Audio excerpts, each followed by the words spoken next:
From Toronto, this is JWeekly Canada. Tonight, country music maven Dayna Shereck and Myles Freedman from Ma's Best Soups. And now, from Studio 18, here is Eden Wall. My friends, we're here with Jewish country music star Dayna Shereck. Such a pleasure to have you in the studio today. Dayna Shereck is a Jewish country music star cutting her own path to Nashville. Her warm and poignant lyrics and earthy sound captivate audiences wherever she goes. Here is Dayna with Eden. And we were talking about your process when you're approaching a writer's meeting, people you respect and admire, and you're a little bit nervous, and how that can go in an ideal situation, how it can go in a less than ideal situation. Do you ever have the imposter syndrome? We've talked about that with other guests, and where you think, what am I doing here? They're award-winning writers and singers and songwriters, and what am I doing here? Do I belong here? I particularly felt that way when I was writing. I was writing for a publisher on Music Row, and it was kind of a miracle to have that set up. But I had like back-to-back sessions where I'd have one at 10 and then one at 2, back-to-back. And I remember having this moment and thinking, I'm on Music Row in Nashville.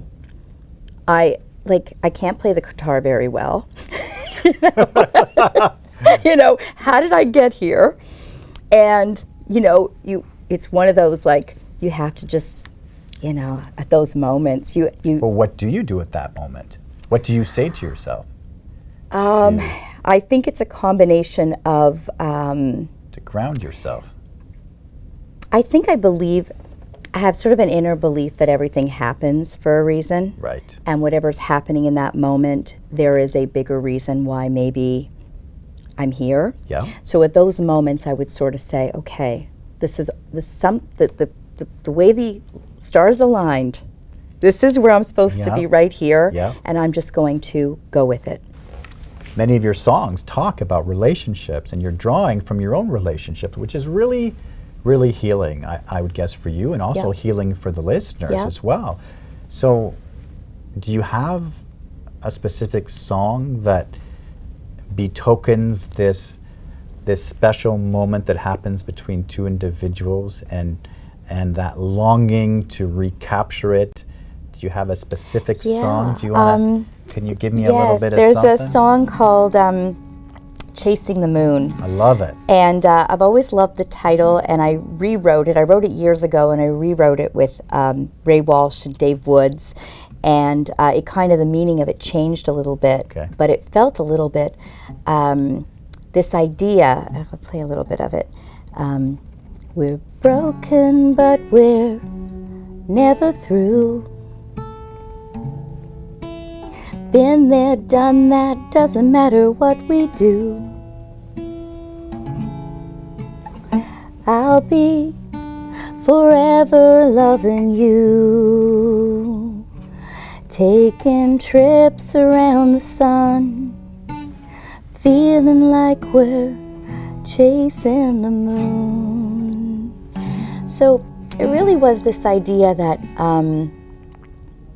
we're chasing this feeling, this elusive thing that maybe it's true, can't really be recaptured. It's a moment in time that can keep people together. It can also keep people stuck sometimes, where they're stuck in the past. Yeah, it's scary because you make me think of my first relationship, and it often is our first relationship, right? Because there's something so powerful about that first true loving connection, right? Yeah.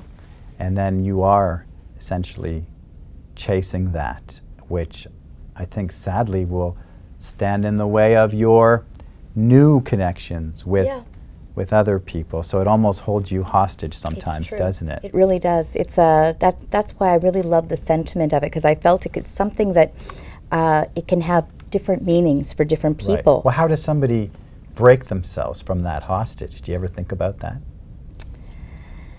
Because life's going by and there's amazing possibilities. And if we're stuck on something that might have been great, we might lose the opportunity for something equally great. That's true. Or something better. That's Is that true. not This true? conundrum is still why I'm writing songs. This is why you're writing songs.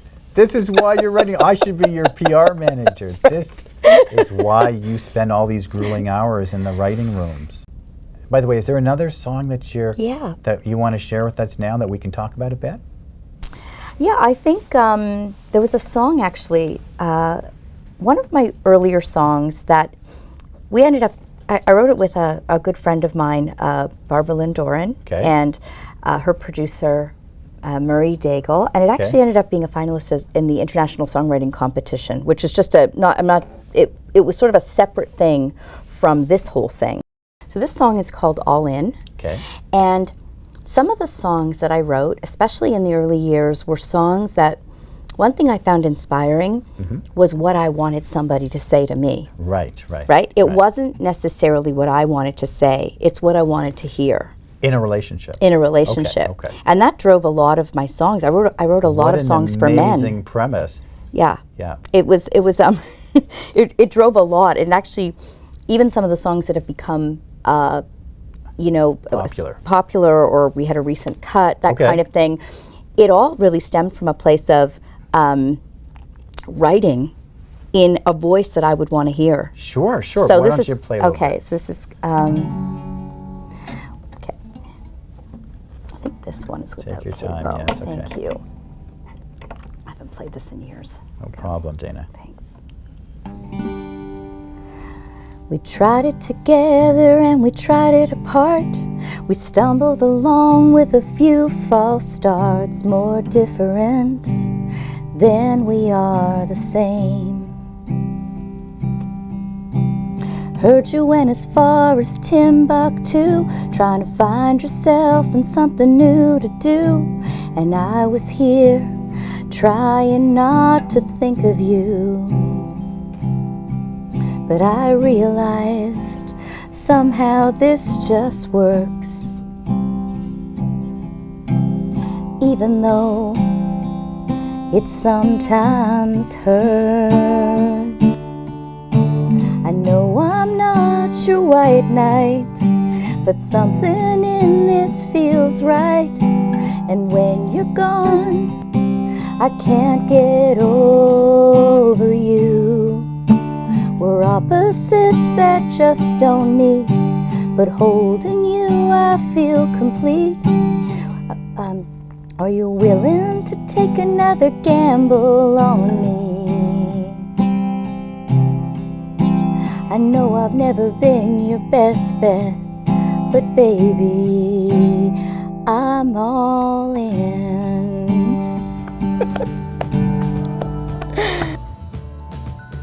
Eden's conversation with Dayna Shereck continues right after this.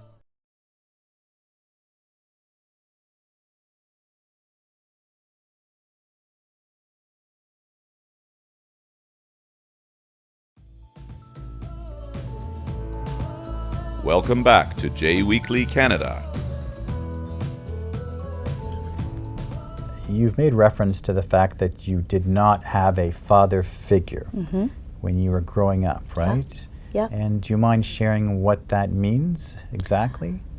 Yeah, I think it definitely, looking at, But what was the situation? I want to clarify the situation. So your father was not in your life at all? He wasn't in my life for the good first few years, and then when he was in my life, he was sort of in and out of my life. Your father? My father. Okay. So do you ever think about how this impacts you as a human being, as a woman, and as a songwriter? Definitely. I think it probably affects more than I've thought about. It's probably one of those things that you sort of get to a certain place, and then a situation comes up, and it can all be tied back. It can all kind of be the voids, or the not having that certain security in a certain way that maybe someone else would have. But at the same time, I've never looked at it as I can recognize it, but I've never looked at it as a, it's just sort of the, what's the word? One of the layers of life. The way it is. The way it is. But do you ever think about what not having a father figure has robbed you of? I mean, if you had to dissect it, if you had to reflect? I think that there's a sense of security when, you know, I do a lot of reading now and research sort of on fatherless women. Right. And there's definitely, you know, patterns, there's definitely things that come up in their lives that with relationships and how they handle things and security and insecurity, it affects a lot of things. What's the blueprint, right? Yeah, exactly. I often feel that for a boy, the mother, Right. provides a crucial emotional blueprint. Yeah. Right? And without that, they're always kind of stumbling and fumbling and trying to cover up, right? And there's this sense of distrust, and it's hard to win their trust. Yes. And right, they're always walking around with very little security, whether they pretend to have it or not. Very true. And I would think the same would be true for a Yeah. woman without that father figure, right? That's right. You're always stumbling and fumbling to try to find that footing, right? Yeah. That solid footing.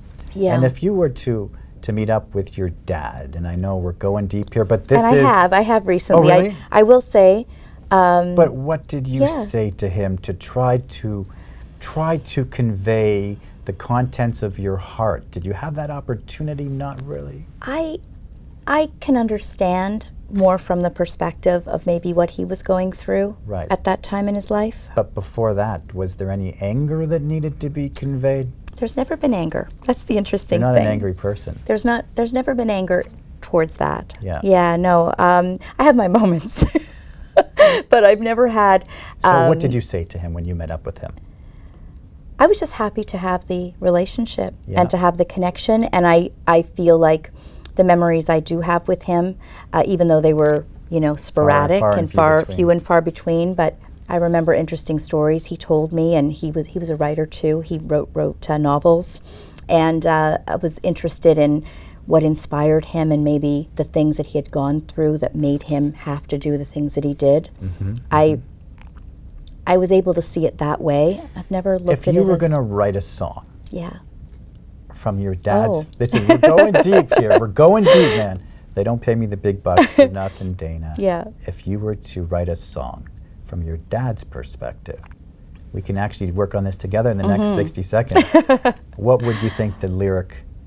How would you start off? A little writer session with Eden and Dayna here. How would you start off the song? Maybe we can think about it together. Like, Yeah. if you were writing this song from your dad's point of view. I think he had maybe from the perspective of things that you thought were kind of too late for, or Right. things that you kind of had given up on, or you thought it was a lost cause, usually aren't.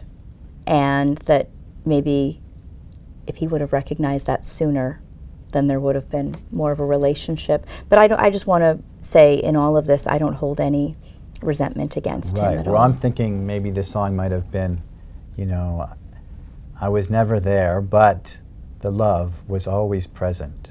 Is that good? I was never there, but the love was always... In other words, the love, you might not have seen him, Yeah. but doesn't mean that he didn't love his daughter. Or did you go along with that or no? So? So. I'm not sure of it. Well, this is something that we can talk about your next visit. But would you write a song about a topic like that, or that's Well, too... I wrote a song about my father, actually, from my perspective. Ooh, can you just do Yeah. anything? Anything, I got to hear this. It's called Mostly It's Been Good. And it's it basically, if I can remember, this is a tough one to remember. It's okay. Something like, if I had to weigh things out and not let some things count, mostly it's been good. And I think that was sort of, you know, you can hold somebody accountable, you can hold someone to blame, but I've had a great upbringing. I have a great mother. I have a great extended family, great uncles. And you know, I feel that I got a lot from my father, even though he wasn't in my life. Mm-hmm. I feel that I think he probably analyzes things the way I do, and some of my writing, I think I'm probably picked up things from him. Genetically, you're talking genetically, about, yeah. and I'm. Can you give me a little more of that? It's awesome. Yeah, just a little bit, just a few more lines. Try to remember if you can. Okay. It's been good enough that I can show you mercy. Good enough that you'll never have to see how much you hurt me. Good enough that I'll never hold your feet to the fire.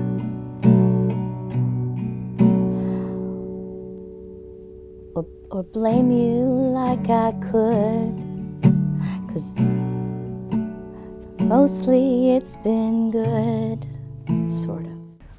If your dad is watching right now, which I have a funny feeling he will be, what would you really want him to know that maybe this song does not convey at first glance? Does that make any sense? Oh God, I'm gonna get emotional now. It's okay, it's okay. But no, seriously, it's a pleasure for me to have you in the studio, and you know, I always think we're all kind of healing ourselves and healing each other, and that's a big reason I do this show, and I don't mean to get, you know, so deep with you here, but I do know that your father probably would be watching with great interest, and I'm just wondering, you know, what you might say to him, you know, at a moment like this. Just that even though he wasn't there, the times that he was, I remember, and I still have memories of those moments and took things from them with me into my life, and I don't hold any resentment against him, because I believe that everything that we go through makes us who we are. I really do believe that. I don't think I would have my songwriting. I don't think I would have the way I look at life, the way I'm able to, my emotions. I don't think I would be the same person without having the life that I had. So I can't really regret anything or resent anything. So I hope you'll come back. We'll do this again. I would love to. And I wanted to say to you that I wish you great success in your career. Thank you. Is there anything you want to bring the audience aware of? How can they get a hold of you? Where can they go? I have a website called called songsbydayna.com. I opened up just recently a guest house called Evermore Guest House, which is also going to be partially songwriting retreat, part Airbnb, with a musical theme, and it's really something I'm passionate about, and I hope to incorporate my music into that whole project. It's amazing, Dayna. We wish you so much good luck. Thank you. We wish you good luck. Did you had a good time today? I had a great time. This has been really, really good, really heartfelt, so I appreciate it.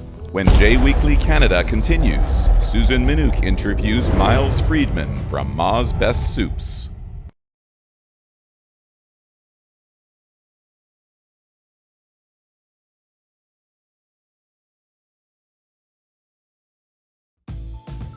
Welcome back. From Studio 18, here is Susan Minouk with Myles Freedman.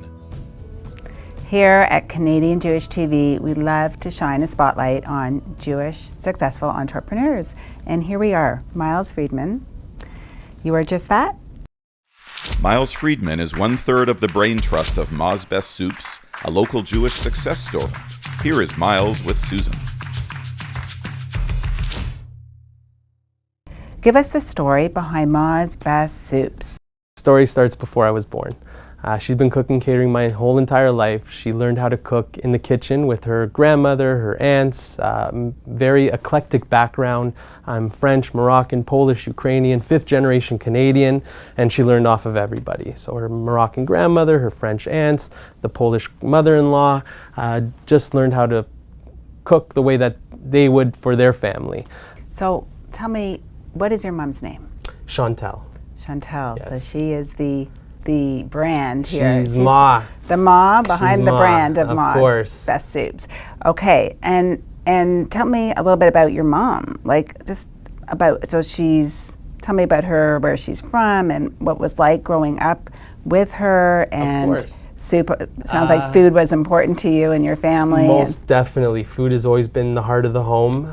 Growing up, I have friends from elementary school, and everyone had their own favorite. If I went to school the next day and they found out my mom made her schnitzel or her whatever it may be, people got mad at me that they didn't get invited over for lunch or dinner. So food has always been a big part of growing up, and it's been a big part of the home. Let's talk about working with one's family. Yes. So how many of there are you in the family, and what makes it thrive? How does it work? Sure. So it's me, my mom, my aunt. It's all my mother's recipes. I like to say my aunt's the brain and I'm the brawn. Yeah. And that's how the whole body works, right? So my mom's the soul, my aunt's the brain, I'm the brawn. So everyone does their own part. Of course, any business, especially family business, it's easier said than done. But what I think really helps is mutual respect. We respect each other's, our expertise. So what would differentiate your soup company from another? There's lots on the market. Of course. I like to say that our soup is made for soup lovers, and like coffee drinkers, that's year-round. Of course, there's a soup season, but I'm shocked and grateful that our customers make us a staple in their shopping cart. So not only is it an impulse buy, which I'm sure it is, but as soon as people try and love our soups, they make sure they always have it in their shopping cart, which has allowed us to continue our success and push us forward to where we are today. So let's just talk about the ingredients of your soups. Sure. How do you source them? Are they organic? Tell me about that. And also maybe we can incorporate too, Yes. how many soups there are in this collection. Absolutely.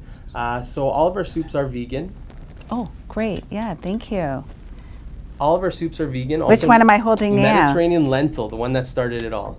The one that started it all. And this day is still one of our best sellers. It looks good. It tastes better than it looks. It's cold, so I'll have to warm it up later. Yeah, okay, tell me. Yeah, so let's talk about it. They're all parve recipes, so no milk, meat, or egg. Mm-hmm. Mostly gluten-free except for the mushroom barley. The idea is everyone can enjoy. Starting off at the farmers markets, found a conscious crowd and came out with the generation-old recipes to start, and over the years came up with more modern flavors. So viewers who are watching who are just like, in awe of this, which I'm sure they all are, and they have an idea, whether it's a product or something, and they want to know some tips from you, how to get their product on the shelves. What are some suggestions? It's cliche, but hard work pays off. Perseverance, just keep knocking on doors and keep moving forward. Of course, some days are better than others, but overall, just if you believe in your product and yourself, keep moving forward. So we're going to have to wrap up, but I want to know, how can viewers purchase your soup? Check out our storefronts, Upper Canada Mall, Square One, a couple in the Path in the city, and then of course at our great partners, grocers and butcher shops and retail locations, the Pusateri's, McEwen's, Bruno's, Ambrosia's, a couple metros. Amazing. Yeah. So thank you so much, Myles. This was wonderful. Thank you.